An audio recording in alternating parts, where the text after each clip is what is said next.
Bonjour à tous et bienvenue dans cette nouvelle vidéo consacrée au formulaire M0. Dans cette vidéo, je vais vous présenter comment je remplis un formulaire M0 lorsque j'immatricule une SARL.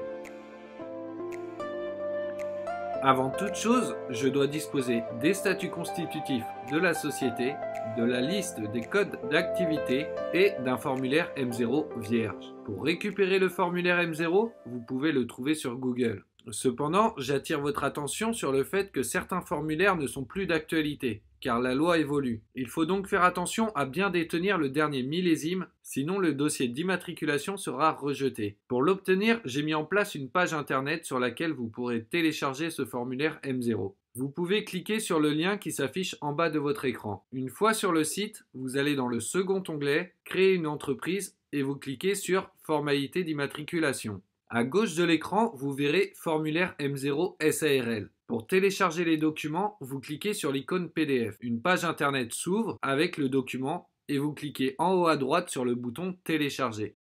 Téléchargez aussi la liste des codes d'activité. Cette liste va être utile pour la suite. Une fois que vous avez le fichier, vous constatez qu'il est composé de 3 exemplaires. Ils se remplissent automatiquement en fonction de la première page. Je vous précise qu'il vaut mieux remplir ce formulaire de façon informatique et non manuscrite.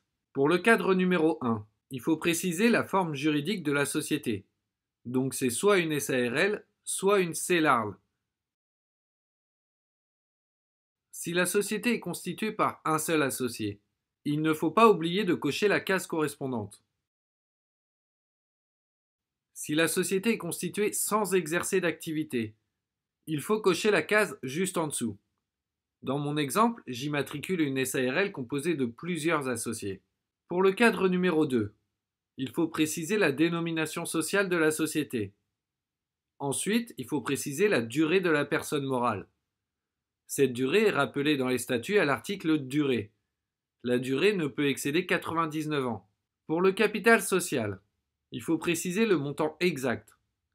Peu importe qu'il soit ou non totalement libéré. Quand je dis libéré, c'est que lorsque l'on crée une SARL, on peut verser à la Constitution que 50% du montant des parts sociales souscrites. Si la société est à capital variable, cela sera précisé dans les statuts et plus précisément dans l'article capital social. Si c'est le cas, on rappelle le capital minimum et le capital social souscrit au moment de la Constitution. Concernant la date de clôture, on la retrouve dans l'article exercice social. Le législateur permet aux associés d'avoir un premier exercice social plus long. Il faut donc rappeler la date de clôture du premier exercice social. Pour le cadre numéro 3, ce cadre est à remplir uniquement si la société est dotée d'un seul associé. Dans ce cas, c'est une EURL. Pour la partie contrat d'appui, c'est un statut particulier qui permet de bénéficier d'un accompagnement à la création d'entreprise.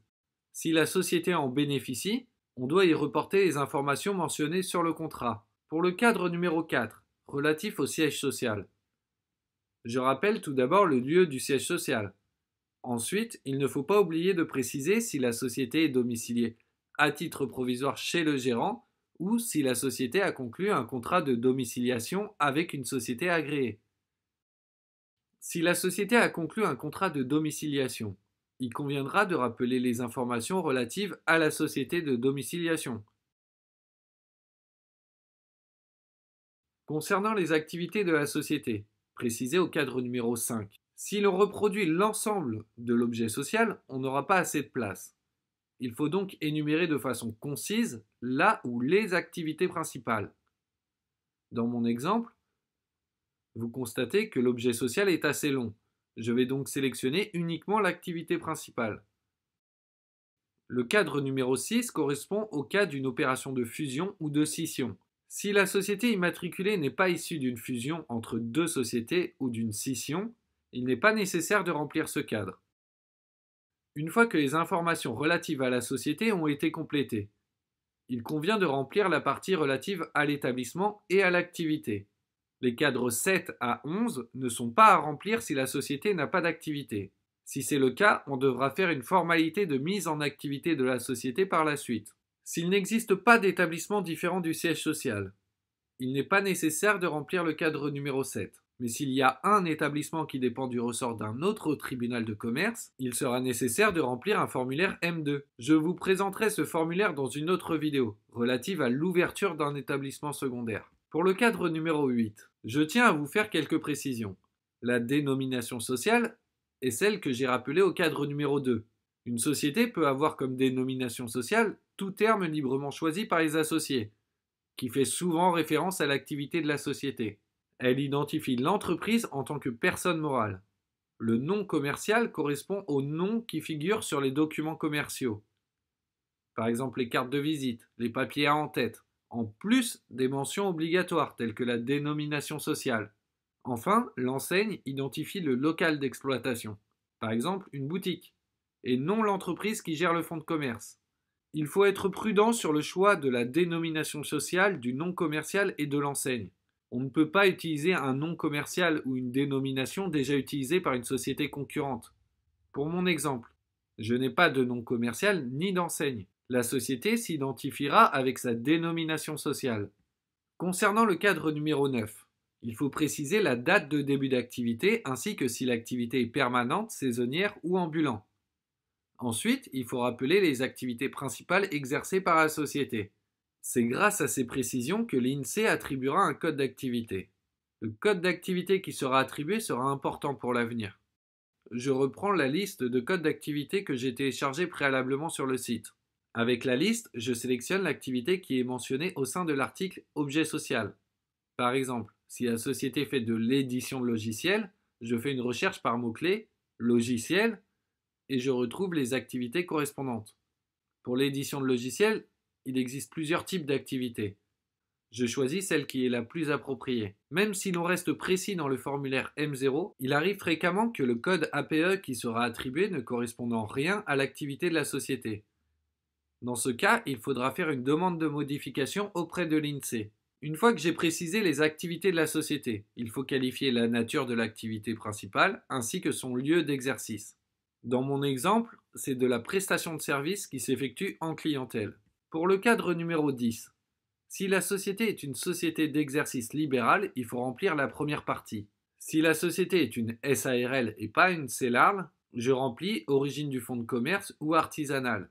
Dans mon exemple, l'activité se crée. La société ne rachète pas de fonds de commerce et aucun des associés n'apporte de fonds de commerce. Je coche donc création. Pour le cadre numéro 11, il faut préciser s'il y a des salariés au sein de la société. S'il n'y a aucun salarié au moment de l'immatriculation de la société, il suffit de cocher les deux cases non.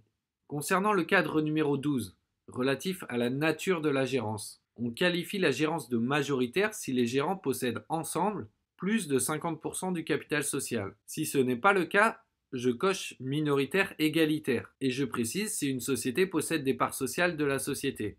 Si la gérance est assurée par une personne qui n'est pas associée, il faut le préciser à droite. Pour les déclarations relatives aux gérants, dans les cadres numéros 13 et 14, on ne peut compléter le formulaire que pour 2 gérants. S'il existe plus de 2 gérants au sein de la société, il faudra remplir un formulaire M0' qui sera à joindre avec le dossier d'immatriculation. Ensuite, il suffit de remplir l'état civil de chacun des gérants et préciser dans le cas où ils sont mariés ou pacsés avec un conjoint associé ou collaborateur, l'état civil du conjoint. Si les gérants ont formulé une demande d'acre, il faut le préciser dans le cadre numéro 14.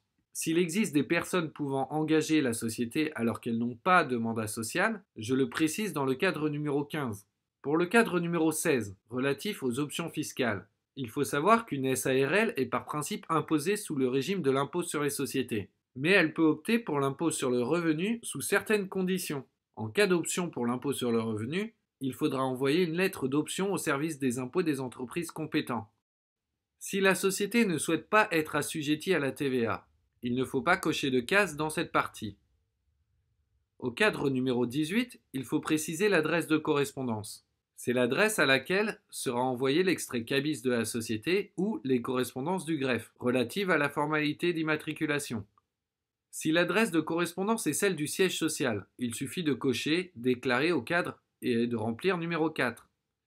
Enfin, au cadre numéro 19, il faut préciser qui signe le formulaire.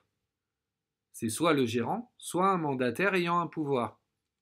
Il ne faut pas oublier de rappeler le nombre de formulaires ACRE, TNS et M0' qui seront joints au dossier. Il est fortement conseillé de conserver une copie de ce document dans les archives de la société. Il arrive que l'extrait CABIS qui est envoyé comporte des erreurs par rapport aux mentions qui ont été indiquées dans le formulaire. Une fois que ce formulaire est complété et signé en 3 exemplaires, il suffit de le joindre au dossier d'immatriculation de la société. Vous pouvez suivre l'ensemble de mes vidéos afin de savoir comment je remplis les autres formalités d'immatriculation ou de modification des sociétés.